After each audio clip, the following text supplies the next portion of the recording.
Bezrat Hashem, donc les Ilou Nishmat, Mordechai Ben Simcha. Ben Simcha. Ti Nishmatot Tzora Betzora Chaim, Betor, Kol, Abetim, Ashua, etc. etc. Donc j'aimerais commencer par une parole de Moussar pour ensuite continuer la halakha.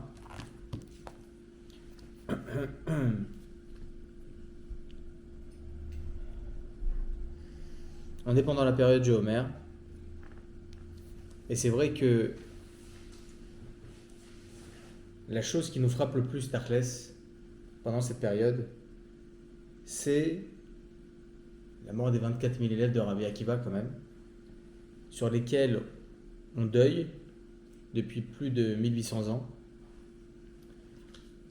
La question qu'on peut poser, c'est pourquoi on s'endeuille alors que pour le Beth Amikdash, oui, mais on voit qu'il y a beaucoup d'autres tzadikim qu'on ne s'endeuille pas non plus. Bon, on laissera ça pour Bezrat Hashem un autre cours. Il y a beaucoup de tzadikim qui sont niftarés depuis 1800 ans. Ah, et qu'on ne deuille pas pour eux. On ne deuille pas pour eux. Okay. Alors c'est vrai que c'est le nombre qui a fait que, mais c'est pas uniquement pour ça.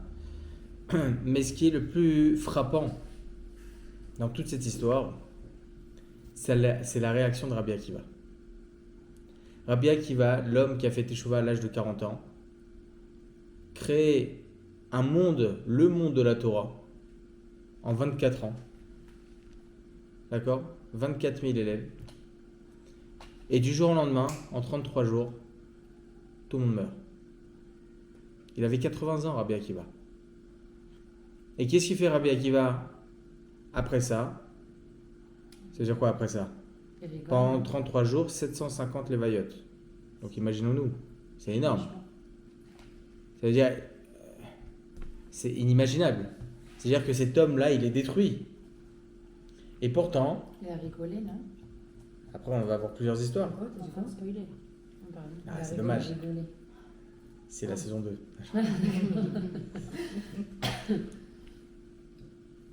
Eh bien, Rabbi Akiva, il prend son baluchon. Veoler, c'est la Rabotenu Badarom. Il va chez nos maîtres dans le sud d'Israël. Il récupère là-bas Rabbi Shimon Bar Yochai, Rabbi Meir et bien d'autres. 5 élèves qui vont faire en fin de compte, eux, tout le travail qu'avaient fait les 24 000 élèves. Ils vont se dispatcher dans tout Israël et ils vont relever la Torah. La première question qui nous frappe, c'est comment il a eu les forces psychiques. Les forces psychiques de faire ça. Ça veut dire qu'il aurait pu faire, il se dire à un certain moment, c'est-à-dire, ah là, j'ai fait des chouvas, Kadosh Baruch Hu, c'est tout ce que tu me donnes. Eh bien, on va voir, au fur et à mesure des histoires que l'on voit dans la Gemara, ce dénominateur commun de la réaction de Rabbi Akiva. On a une Gemara dans le traité Makot, 24b. Rabban Gamliel. Je suis pas là. Rabban Gamliel. La porte est fermée chez nous. Ouais. Non, לא, סליחה, לא. יש רק ילדים. לא לדפוק. לא. En plus, il Ça, c'est du live quand même. Il est rentré encore. Non, il est pas rentré. Il t'a réveillé ? C'est d'accord. Tov. Une Gemara dans le traité Makot 24b.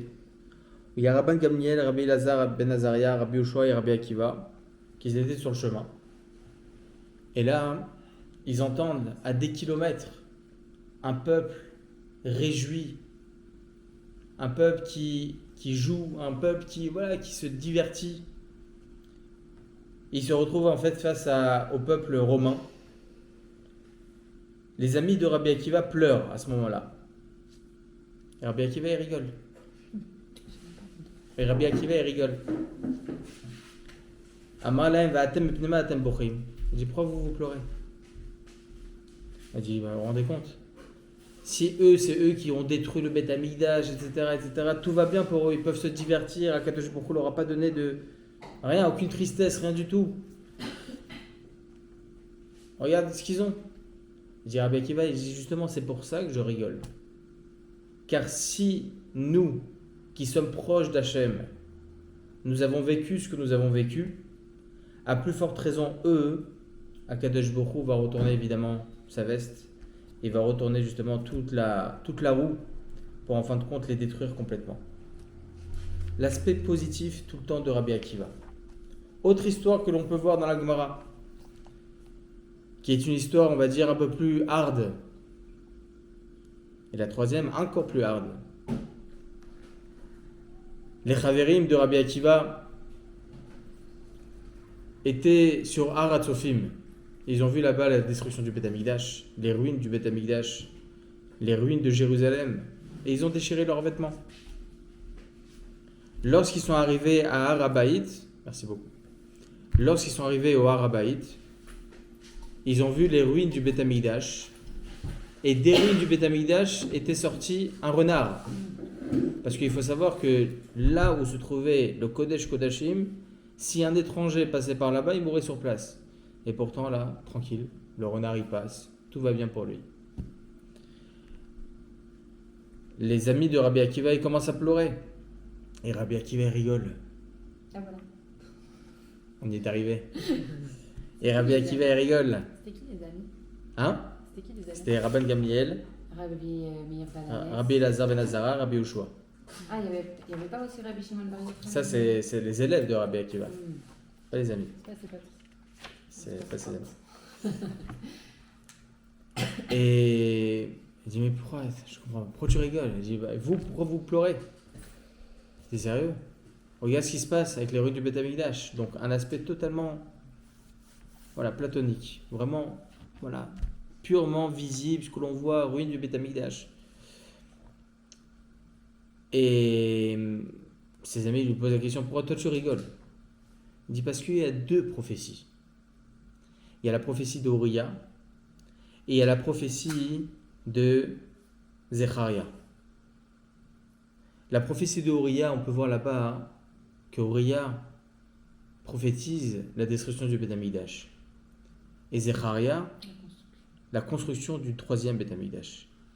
Il dit, si on voit que la prophétie d'Oriya est accomplie, on ne peut que croire à la seconde prophétie, troisième Beth Amikdash. Est-ce qu'il aurait pu ne pas y avoir tout ça dans le sens... Akadosh Baruch Hu, il a tout prévu, premier, deuxième, troisième Beth Amikdash. Est-ce qu'il aurait pu ne pas y avoir de troisième Beth Amikdash, Mashiach qui arrive avant, et on reste au deuxième Beth Amikdash? Il y aurait pu tout avoir, tout dépend des actions des hommes. Mais c'est pas Hachem qui a décidé qu'il y aurait ces trois... Il y aurait ça, mais Akadosh Baruch Hu, il peut tout enlever. Aucun problème. Si Moshe Rabbeinu il serait rentré en Eretz Israël, on aurait directement le Beth Amikdash. Terminé. Mashiach direct. Donc tout peut changer par l'action de l'homme. Une prophétie, elle peut s'accomplir, comme elle peut ne pas s'accomplir. Bezrat Hashem. Comme il y a écrit, il y a deux prophéties qui se contredisent. Il y a une prophétie qui dit lorsqu'il y aura Gog ou Magog, eh bien tout le peuple d'Israël va souffrir, etc. Il y a une autre prophétie. Au Hashem, tout va bien, le peuple d'Israël il est à côté, le monde entier se détruit, le Ham Israël n'a rien. Tout dépend de nous. Tout dépend de nos actions. Pourquoi je vous rapporte ces histoires? Pas Stam pour rapporter voilà, comment il était Rabbi Akiva. C'est que Rabbi Akiva, il avait dans ses yeux toujours l'aspect positif de l'épreuve. Il n'existait pas encore. Non mais toute la Torah elle est basée sur la Chassidut aussi évidemment. Sans Emouna, sans Bitachon, il n'y a rien. C'est une évidence. Vous avez raison. Elle n'est pas là, Vic, pour dire. Ouais. Au final, tout le Elle monde aurait été d'accord aussi. Ouais. Un ultime. Dans le traité Sanhedrin, encore plus hard l'histoire. Rabbi Eliezer, le maître de Rabbi Akiva, il est agonisant. D'accord? Il est à l'agonie. Et là, les élèves de Rabbi Eliezer rentrent pour rendre visite, une dernière visite avant le décès de Rabbi Eliezer. Et parmi les élèves de Rabbi Eliezer, il y a aussi Rabbi Akiva qui rentre. Lorsqu'on voit un homme comme ça, Hashem Ishmor, à la fin de sa vie et tout ça, surtout le Gadol Hador, Eh bien, tous les élèves, ils commencent à pleurer. Et Rabbi Akiva, il rigole. Rabbi Akiva, il rigole. Vous savez, bon, Hachem, j'ai eu le mérite d'être avec le Rav Ovadia Yosef 3 semaines avant son décès, pour Kippour.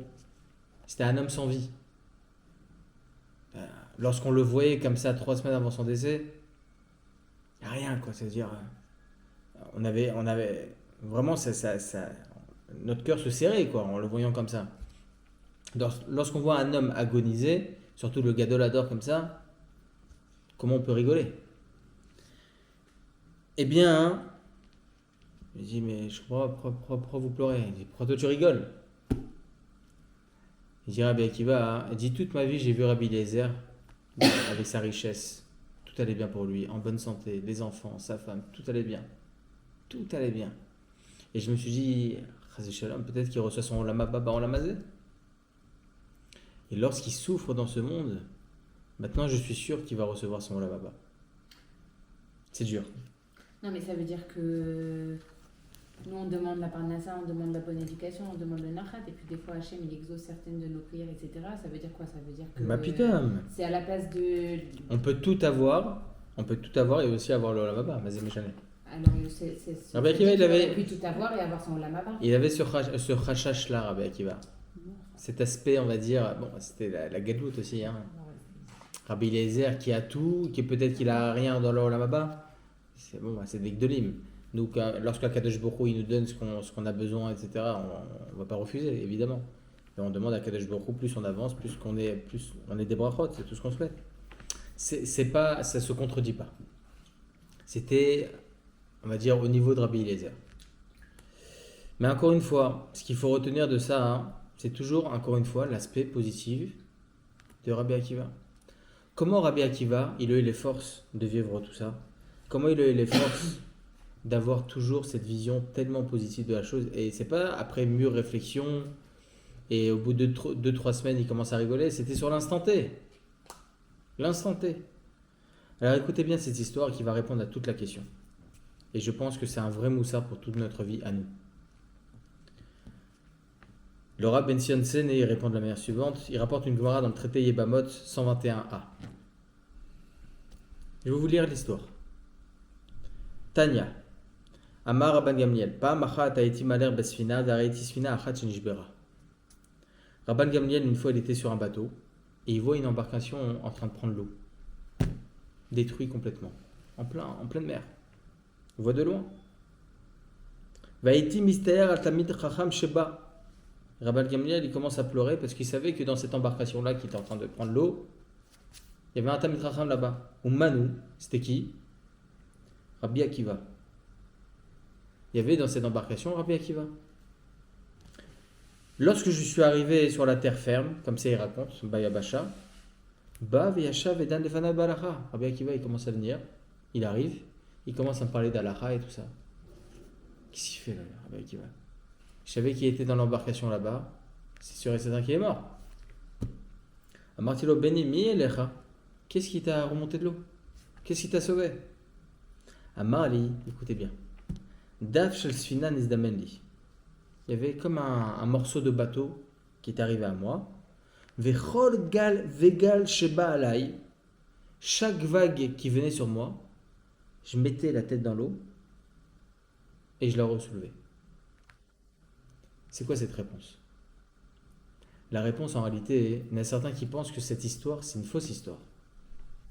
Rabban Gamliel pose la question à Rabbi Akiva. Comment tu as pu survivre avec toutes ces épreuves? Qu'est-ce qui t'a fait monter? Kol gal vegal, lag baomer. Kol gal vegal, chaque vague qui venait à moi, c'est l'histoire justement de lag baomer. Comment il s'est relevé de tout ça, Rabbi Akiva. Chaque vague qui venait sur moi, je baissais ma tête dans l'eau. Je sais pas, vous êtes déjà parti à la mer? Lorsqu'il y a une vague qui vient, vous vous mettez dans l'eau, tout est bien là-bas. Vous sentez pas du tout la vague. Il n'y a rien. Les poissons, ils sont à côté, tout va bien. Alors qu'il peut y avoir un ouragan au-dessus, on sent rien. On sent rien du tout. Mais alors dans l'épreuve, ça veut dire quoi mettre la tête sous l'eau? Alors regardez ce qu'il dit. Chaque vague, il mettait la tête comme ça dans l'eau, il la relevait après l'épreuve. Alors ça veut dire quoi?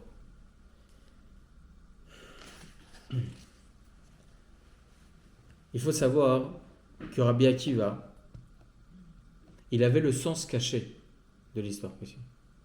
Il avait le sens caché d'une épreuve. C'est quoi le sens caché d'une épreuve? Écoutez bien, je sais que c'est un petit peu profond, mais je voulais vraiment vous le dire parce que je pense que ça peut aider chacun d'entre nous.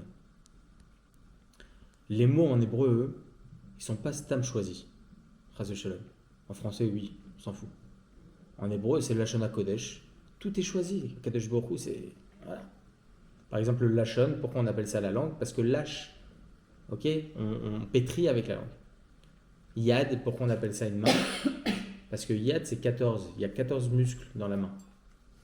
Tout est expliqué. D'ailleurs, c'est pour ça que le Kohen, lorsqu'il sort de Birkat Kohanim, il y a 15 mots dans Birkat Kohanim. Et le dernier mot, c'est Shalom. Il serre la main après à tout le monde. Ok?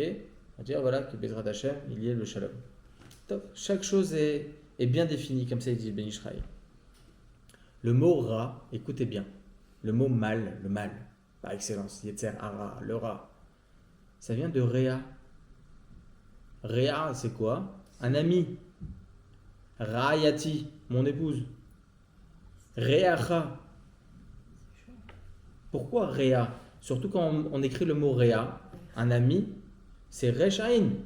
Même pas avec un Réa à la fin. Réa. C'est les mêmes lettres et vraiment la même chose que Ra. Écoutez bien pourquoi. Il y a écrit comme ça dans le Teilim, Teroem beshevet barzel kichli yotzer menaptsem. Teroem, c'est quoi? Teroem, c'est diviser. Il y a dedans la lettre Resh Ain aussi. Alors, tenez-vous bien, parce que c'est un peu profond. Lorsqu'il y a du bien ou du mal, les deux ils sont collés ensemble. En fait, la chose qu'il faut remarquer, c'est que lorsqu'il y a une épreuve, il faut voir en fait l'image beaucoup plus large de la chose. Il y a le Ra, il y a le Réa avec. Il y a le bien et le mal, et le bien et le mal ensemble. Ils sont les deux ensemble. C'est-à-dire que lorsque la personne va vivre une épreuve, elle ne doit pas voir juste ce côté-là obscur. Elle ne doit pas voir que ça. Elle doit se dire que lorsque Akadosh Baruch Hu, il lui envoie le Ra, il lui envoie le Réa avec. Il lui envoie son ami, il lui envoie le positif, il lui envoie le or, la lumière avec. Ça ne peut pas marcher pour tout. C'est pas que ça ne peut pas marcher dans tout. C'est que dans tout, il y a ça, mais on ne le remarque pas.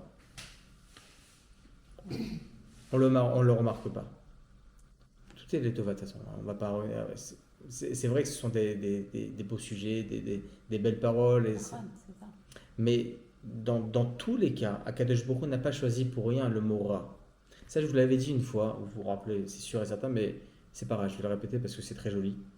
Lorsque le Ham Israël avait fauté le premier Beth Amikdash, l'idolâtrie, le meurtre, etc., eh bien, Chachamim, ils ont voulu que le Ham Israël ne réitère pas dans ses avérotes, parce que sinon on n'aurait plus le troisième Beth Amikdash, deuxième, etc. Donc, qu'est-ce qu'ils ont fait? Ils ont voulu éradiquer ce Yetzer Hara. Ils ont prié jusqu'au moment où les prophètes ils sont venus. Ils ont dit, Akadosh Baruch Hu nous a dit, allez devant le Kodesh Kodashim, devant le Beth Amikdash, devant le Kodesh HaKodashim. Le Yetzer Hara il va sortir de là-bas, et vous allez lui faire la shrita. Vous vous souvenez de ça? Eh bien, Chachamim, ils sont partis là-bas. Ils ont vu un lion de feu sortir de là-bas. Un lion de feu. Ils l'ont pris, ils ont fait la shrita. Chachamim, ils se posent la shrita. Pourquoi il sort du Kodesh Kodashim? Le Yetzer Hara, il sort du Kodesh HaKodashim. Mais Vachim nous apprennent, il n'y a pas plus pur que le Yetzer Hara Tachles. Parce que le Yetzer Hara, c'est grâce à lui qu'on peut avoir le Olam Haba. C'est grâce à lui qu'on peut évoluer. C'est grâce à lui qu'on tombe. C'est grâce à lui qu'on tombe pour pouvoir se relever. Il y a une différence entre le Yetzer Hara et le Nisayon. Dans tous les cas, le Nisayon, c'est aussi le méfait du Yetzer Hara. C'est aussi un méfait du Yetzer Hara, dans certains cas. Des fois, Kadosh Baruch Hu, il envoie une épreuve. Des fois, il envoie le Yetzer Hara, on envoie une épreuve. Ok, on va voir comment tu réagis. Des fois même dans les mitzvot, il y a des... on croit que c'est du Yetzirah Tov, mais en fait c'est du Yetzirah. D'accord? Donc en réalité, tout est basé, toute notre vie, elle est basée sur l'évolution. On va évoluer en Torah, en Mitzvot, en Maasim, Tovim, etc., etc. Et on aura une personne qui va nous aider, il s'appellera le Yetzirah. Donc dans le Ra, il y a son côté totalement pur. Dans le Ra, il y a le Réa, il y a le bien, il y a l'ami, celui qui va nous aider. D'accord? Et en réalité, ce qu'ils nous apprennent, Chachamim, c'est que Rabbi Akiva, c'est lui qui a dit Ve'afta le're'acha kamocha zeklal gadol batorah. C'est lui qui a donné cette idée-là. Pourquoi il ne dit pas Ve'afta le'chaverecha kamocha? Le're'acha, vois dans ton ami une aide. Des fois, tu vas voir dans ton épreuve aussi l'obscurité, mais vois aussi le positif dans l'épreuve. Et c'est ce qu'ils nous apprennent Chachamim de ça. Et c'est justement tout ce qui a aidé Rabbi Akiva pendant toutes ces années. Jusqu'au point où à l'âge de 80 ans, il repart Badarom pour chercher des élèves, pour réévoluer la Torah et pour ramener encore la Torah. Bon, il y a d'autres explications aussi qui sont extraordinaires, du Maharam Epano qui est extraordinaire, mais bon, on ne va pas parler que de ça. Mais en tout cas, on peut voir de là toute l'histoire de Rabbi Akiva, et c'est ce qu'il faut apprendre justement à l'Akba Omer. L'Akba Omer, ce qu'ils apprennent d'ailleurs ici dans les Mefarshim, que le mot L'Akba Omer, c'est pas Stam, Rabbi Shimon Bar Yochai, etc., etc. C'est que l'histoire de Rabbi Akiva était vraiment, à chaque instant de sa vie, il a été éprouvé. Chaque instant de sa vie, il a été éprouvé. Il a plus été éprouvé que David Ameller. Il est quoi? Il a plus été éprouvé que David Ameller. C'est autre chose. Parce que lui, il a fait Teshuva à l'âge de 40 ans, alors que David Ameller, depuis sa naissance, il a été éprouvé. Bon, c'est deux choses différentes. Au point où lorsque Moshe Rabbeinu, il se trouve à Har Sinaï, Kadosh Baruch Hu lui fait montrer Rabbi Akiva. Il a dit pourquoi c'est Pourquoi moi, pas lui? Il dit laisse, c'est moi qui gère. Ouais. Rabbi Akiva, vous vous rendez compte? Donc c'est ce que je dis, il a montré Rabbi Akiva, donc ça veut dire qu'il fallait arriver jusqu'au deuxième Beth Amikdash. Donc le Mashiach, il n'aurait pas pu arriver avant, puisque Le Méchanet. il l'a déjà vu. L'histoire, elle est comme ça. L'histoire, elle est comme ça par les méfaits. Et l'histoire, elle est comme ça par les faits et par les actions des hommes, etc., etc. On a le libre arbitre. Tachles, demain, on se prend tous par la main, tout le Ham Israël, tous entier, le Mashiach, il vient tout de suite. Amen. C'est comme ça, mais bon prochain ça. Ouais, Je vous assure, dépoussiérer tous les médias. C'est du faux. C'est du faux. Non, je vous assure, Dépoussiérer quoi? dépoussiérer tous les médias, c'est complètement du faux. Parce que je vous assure que dans la vie réelle, le Ham Israël, il est en mode extraordinaire. Ah, je vous assure que c'est vrai. C'est incroyable, le Hirour Teshuvah. C'est inimaginable. À Tel Aviv, à Ramat Gan, dans tous ces endroits qui sont tellement impurs, etc. Bon, les gens, malheureusement, ils sont toujours dans la difficulté. Mais je vous assure, vous voyez des gens qui sont aucun rapport, ils sont avec les tzitzit dehors. Des gens avec des cheveux comme ça, avec les tzitzit. Et pourtant, en parlant des médias, ils ont dit aujourd'hui qu'il y avait 44% des personnes qui mettaient la kippa dehors, ils l'ont enlevé dehors. Oubliez les médias, c'est ce que je vous dis. Avec Oubliez. c'est Et comment ils sont 44%? C'est quoi ça? de ceux qui mettaient déjà. Oui, ça. Oui, ça. Ils veulent détruire le moral. Oubliez tout ça. Je vous assure, le Ham Israël, il est extraordinaire. Tov. D'ailleurs, Non, Rivka, elle devait faire tu sais, comment ça? Oh mince, j'ai oublié le nom. L'arche, enfin avec les chérubins. ah oui. Ouais, donc elle a fait un truc et elle m'a dit je dois faire aussi un Aaron au Kodesh et je sais pas pourquoi elle a fait comme ça. Ah, moi je dis Aaron Cariote. Ah, c'est pas la même. Non, Aaron la brute, elle a marqué. Ah. C'est pas la même chose. Je la laisse faire, c'est son truc. Je lui laisse libre pour son imagination. D'ailleurs, pour avoir aussi une petite idée et pour mettre aussi un petit mot, si c'est normal, sur Yom HaShoah, il y a un grand-père qui a raconté, histoire extraordinaire. Il était à la bar mitzvah de son petit-fils. Et là, il était à la bar mitzvah de son petit-fils, il se lève pour faire un discours. Il dit, je suis tellement content d'être là, présent, vous savez que bon, j'ai passé la Shoah. Et je vais vous raconter. Il raconte qu'il était petit à l'âge de 10-11 ans. Et Évidemment, les Allemands, les nazis, Marshima Vezirham, ils les prennent tous dans des bus pour les emmener ensuite dans des camps et ensuite devant les trains, évidemment. Et ils font deux clans, comme on le sait. Deux chaînes. Une, c'est les femmes et les enfants, et l'autre, c'est les hommes, les jeunes hommes et les vieux. Ils savent pertinemment que ceux qui sont à droite, Hachem Ishmor, et ceux qui sont à gauche, c'est les travailleurs. Et il raconte ce grand-père, moi j'étais avec ma mère, étant donné que j'étais encore un enfant, 9-10 ans, j'étais avec ma mère. Et ma mère, elle commence à paniquer, tout ça. Elle dit, pars vite avec ton père. Je dis, mais pourquoi? Elle dit, pars vite avec ton père, tu vivras. Et ça l'a sauvé, par la suite. Mais ce qui s'est passé, c'est qu'eux, ils se trouvent tous dans cette queue-là. Et ils voient les Allemands en train de mesurer. Est-ce qu'il est matim pour travailler ou pas matim pour travailler? Et là, il va à droite. Et lui, il a très très peur. Il est petit de taille. Il soulève les pieds. Il se soulève comme ça pendant plusieurs dizaines de minutes. Il soulève sur ses deux pieds. Et il prie à Kadosh Baruch Hu deux choses à ce moment-là. Akadosh Baruch Hu fait en sorte que je ne pleure pas. Et Akadosh Baruch Hu fait en sorte que je ne faiblis pas. Rester comme ça pendant des dizaines de minutes. Et en fin de compte, Baruch Hashem, Akadosh Baruch Hu le sauve.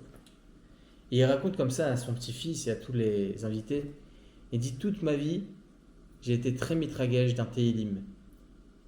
Depuis ce moment-là, j'ai été très mitragège d'un Teilim, dans le Teilim Kuf Tetzain. Kirilasta nafshi mimavet, et aini mindima, et agli mideri. Je me sens concerné par ce Teilim, ce psaume-là. Pourquoi? Kirilasta nafshi mimavet, car tu as sauvé mon âme de la mort. Et aini mindima, mes yeux des larmes, et agli mideri, et mes pieds de la chute. Et là, il s'est senti concerné énormément par ce Teilim. Et il dit comme ça à ce grand-père, là, pourquoi je vous raconte ça maintenant? Il parle à son petit-fils, il lui dit, sache que dans les épreuves, n'oublie jamais qu'Akadosh Baruch Hu, il t'écoute. Il t'écoute tout le temps. Il est là, il est présent, Hachem, il est là. C'est vrai que certaines fois, on ne le sent pas vraiment, certaines fois, on sent qu'il est un peu trop loin, on sent qu'on n'a pas vraiment de réponse à nos questions. Les athlètes. Ouais, des fois, j'ai l'impression que les épreuves, limite, ils nous surestiment un peu par rapport à l'épreuve. Jamais, c'est impossible. C'est vraiment un regard que j'ai. Je me dis, c'est trop balèze comme épreuve. Enfin, à quel moment j'ai des cohortes m'a développé ça? Et je vois beaucoup d'amis autour de moi, pareil. Et je me dis, c'est quoi le mien? Le fait est qu'ils ont réussi à surmonter ça. Ou vous avez surmonté ça. Ouais. Donc, une fois qu'on est dans l'épreuve, je pense que là, à ce moment, on doit se dire, si je suis dedans, c'est forcément que j'ai les épaules. C'est dur, un certain temps avant d'arriver. Bien sûr, ça prend du temps. C'est très très dur. C'est très très dur. On ne décrédibilise pas une épreuve, hein, en aucun cas. Mais ce qui est évident, c'est qu'à ce moment-là, il faut savoir que la personne, Akadosh Baruch Hu l'a choisi parce qu'il savait que lui, il peut survivre à ces épreuves-là. Il a choisi Rabbi Akiva parce qu'il savait qu'il allait survivre à ces épreuves. Il a choisi Moshe Rabbeinu en sachant qu'il allait subir le Kfouik de Val du Ham Israël. D'accord? Il savait que tous ces hommes-là, toutes ces personnes-là, ils ont... Eh bien, nous aussi, Kadesh Baruch Hu, quand il envoie des épreuves, il sait pertinemment qu'on a les cohortes de pouvoir les tenir. Après, la personne, elle peut déprimer des épreuves. La personne, elle peut tomber de ces épreuves. La personne, elle peut en avoir marre et peut-être pas pouvoir se relever très facilement de ces épreuves. C'est vrai. C'est vrai. Mais c'est à ce moment-là qu'il faut prier Hachem. Nous, on est soufflés. Ah ouais. Hachem, c'est bon. Alcan. Merci beaucoup. Hein? Alcan. Atkan. C'est bon. Je sais que c'est toi, Kadosh Baruch Hu, je prends Béhava. Yallah. On passe à autre chose. Et Hachem, il écoute. Hein. Hachem, il écoute. Parce qu'il y avait un Inyan d'Ishtadout d'avant. Et l'épreuve. L'épreuve. C'est un minimum de lutte, quoi. C'est ça, en fait. Bah oui, mais il faut prier au préalable à Kadosh Baruch Hu qui nous envoie des épreuves simples. Parce qu'il y a écrit dans la Gemara qu'une personne qui n'a pas d'épreuve pendant 40 jours, il doit se poser des questions. Et là, moi. Non, Chas Shalom. Chas Shalom. Non, il doit se poser des questions. Ça veut dire que Hachem, il n'est pas présent avec lui. Ah ouais. Parce qu'une épreuve, c'est pour te dire, je suis à côté de toi. Je suis à côté de toi. Et un père, on est tous parents, Baruch Hashem, qui dit rien à son fils. Et je vous assure que j'ai eu un élève, il y a très longtemps de ça, j'ai eu un élève, il a eu des difficultés dans sa vie, énormément de difficultés dans sa vie, parce que ses parents l'ont toujours laissé faire ce qu'il voulait. Ils l'ont toujours laissé faire ce qu'il voulait. C'est vrai. Et pourquoi? Ça a l'air d'être contradictoire. C'est parce que l'homme, l'être humain, il a besoin de ça. Il a besoin d'être secoué. Il a besoin de ça. Sans ça, c'est mettre au boulot dodo.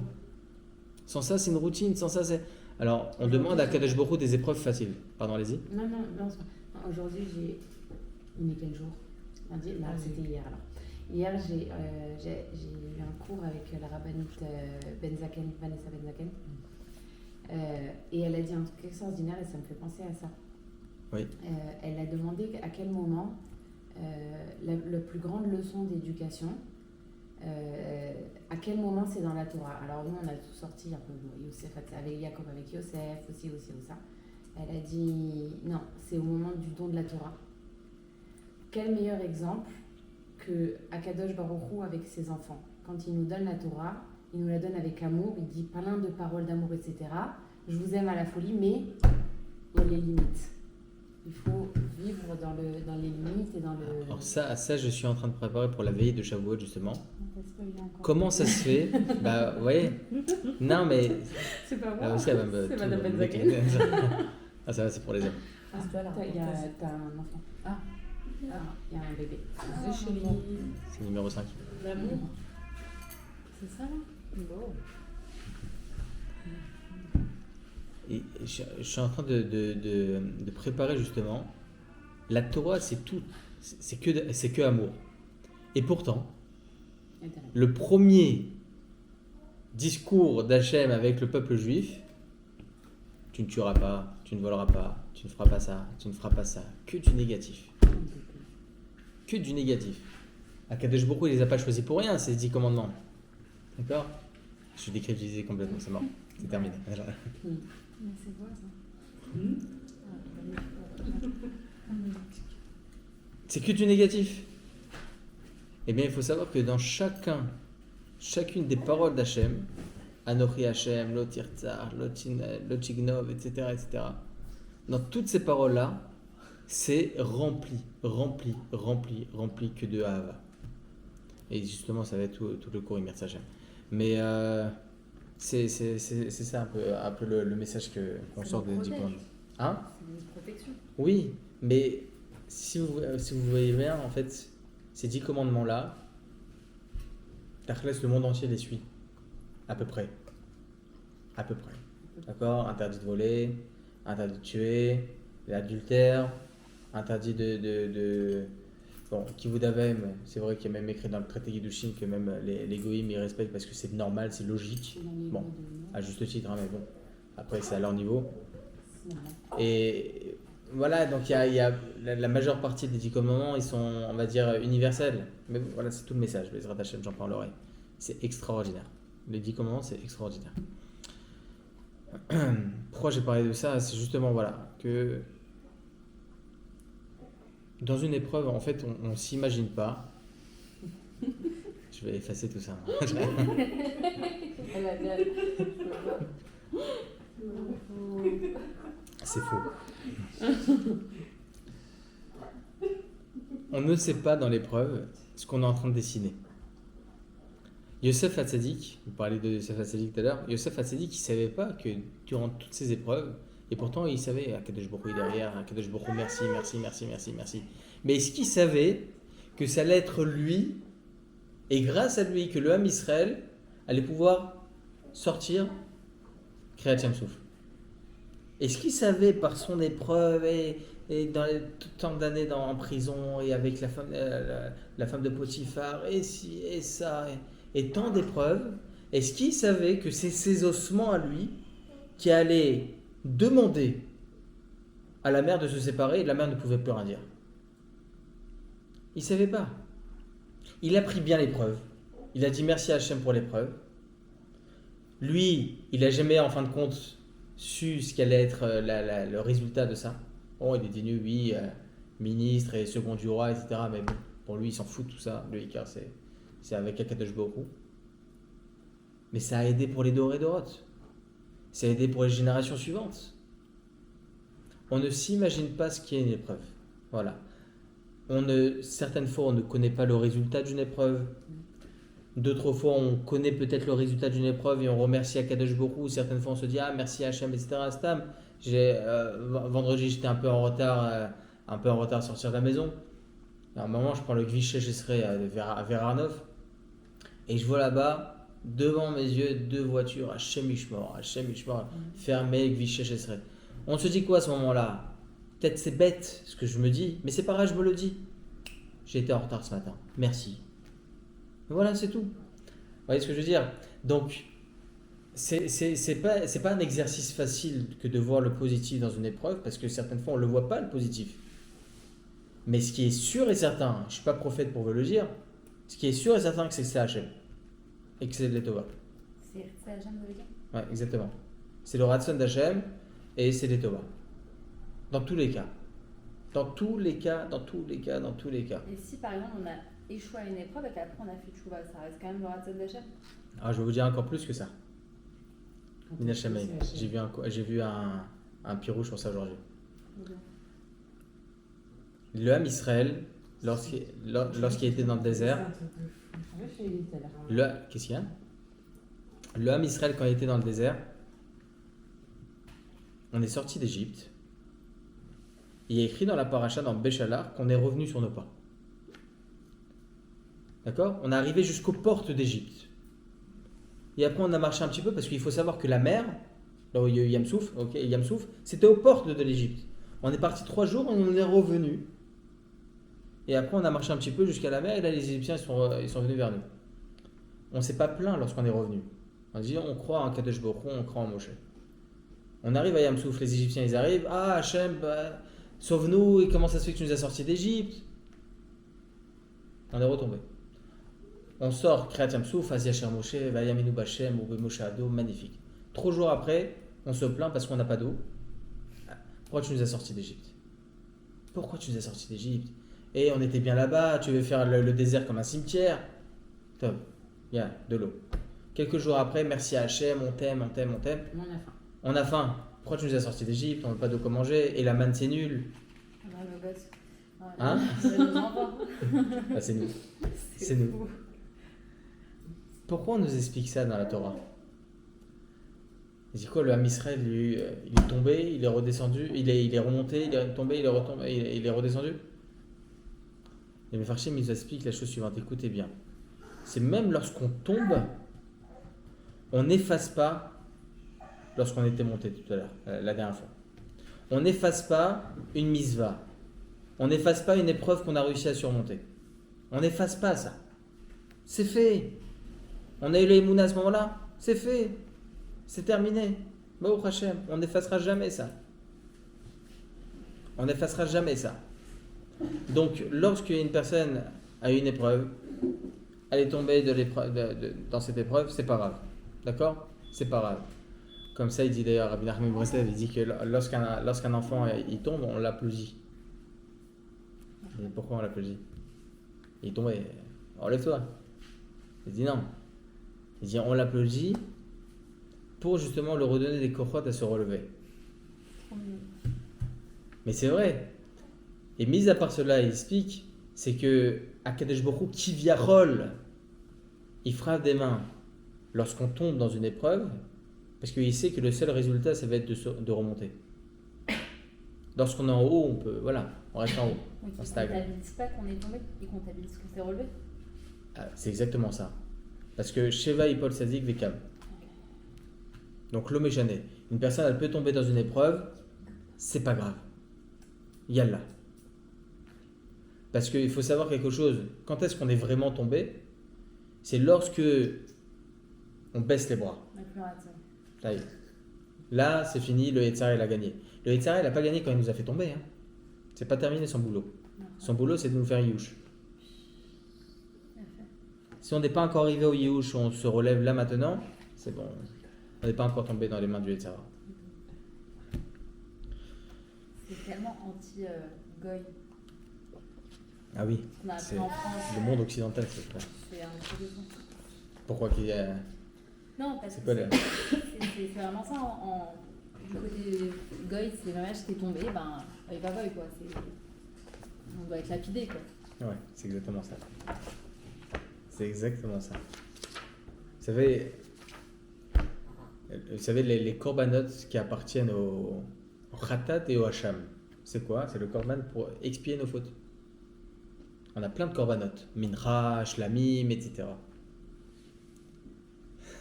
Il me regarde.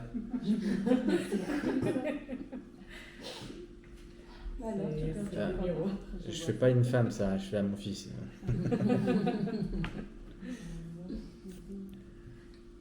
Khatat et Hacham, donc les deux. Je peux plus. Les deux corbanotes, les deux sacrifices d'expiation, on les appelle les Kodesh Kodashim. Et les autres corbanotes, on les appelle Kodesh. Pourquoi on les appelle Kodesh Kodashim? Les corbanotes, on vient de faire une faute, on vient de faire une avera. On rapporte un korban, à Kadosh Baruch Hu, je regrette, etc. On les appelle les Kodesh Kodashim. Pourquoi? Parce que pour Akadosh Baruch Hu, il n'y a pas plus grand qu'un korban qui vient d'Abal Shuvah. On l'appelle Kodesh Kodashim. C'est Kodesh Kodashim. Akadosh Baruch Hu, normalement les corbanotes ne sont jamais le soir. Korban Khatat et Hacham aussi le soir. C'est spécial. Une personne, elle peut tomber. On ne crédibilise pas Chazé une avera ou bien le méchané, mais la personne, elle est tombée. Elle n'est pas encore entrée dans les mailles du filet du Yetzirah tant qu'il n'a pas fait Yush. Voilà, ça c'est évident. J'ai deux questions. Oui. On est dans les halachot. Allez-y. La première, c'est les deux dans le même sujet. Oui. Ok. Mes parents, ils avaient cueilli des citrons il y a, je sais pas, 2-3 mois comme ça. On a fait le maaser, mais ils veulent pas pourrir. Je les ai gardés le maaser. Ok. Mais ils sont là, mais ils veulent pas pourrir. Vous avez donné, ma sachet, il faut donner un Lévi pour le coup. Fais quoi alors? Il y en a un autre Lévi. Ou sinon, ce que vous faites, c'est que voilà, vous mettez dans un petit sachet et vous le laissez pourrir. Je laisse dehors. pourrir, ça fait 3 mois. Non, mais dehors, c'est pas grave. Même à l'extérieur. Même à la Non, poubelle. mais il me dérange pas là, mais c'est juste que je vois que ça pourrit pas, alors je sais pas quoi faire avec quoi. Il faut le laisser pourrir. Ça va pourrir à un certain Ou moment. alors je donne un autre Lévi, c'est ça? Voilà. Mais bon, c'est déjà pourri. Ça se fait pas là. Non, c'est vraiment pas pourri. Vraiment pas? Vraiment pas. Ils sont nickel, genre. Donc, bon, on verra. Ok, et deuxième pas pour maintenant. Oui. On vient de me ramener des fruits, du coup, il faut faire un maaser. Mais Ah, ok. Je vais vous le faire. C'est très technique, hein, le maaser. Il faut prendre du sucre, mettre dans le l'évier. Hein? Ouais, Il ouais. m'a pas dit ça, moi, il m'a juste dit qu'il faut faire une bracha et prélever. On a toujours fait comme ça. Et je lui ai dit à Il m'a Yitzhak. pas parlé de sucre. Du sucre? Bon, en fait, il faut mettre une pièce. Il faut rendre kadosh une pièce. D'accord? Comme ça, j'ai- Et cette pièce-là, on ne peut pas la rendre kadosh. À qui on va la donner? D'accord? On est obligé de la détruire, cette pièce-là. Donc, on met la kidoucha dans du sucre. Ok. Et il ne faut pas que ce sucre-là il soit utilisé. Donc, qu'est-ce qu'on fait? On met dans l'évier. Ouais, ouais. Moi, je pose juste une question au niveau du Homer. Oui. Si je fais du sport, j'ai le droit d'écouter de la musique? Si c'est pour vous motiver, oui. C'est sûr, ça me. Ah ouais, je vais À faire la du salle- sport à tout la le salle Homer. de moi. sport, même les religieuses, elles mettent tous la musique. Même les cours avec des religieuses. J'ai vu sur Torah Box que c'était pas recommandé, donc c'est ça que je demande. Non, le sport c'est permis si ça vous donne des cohortes. La patate. Qu'est-ce qu'il y a? Pardon.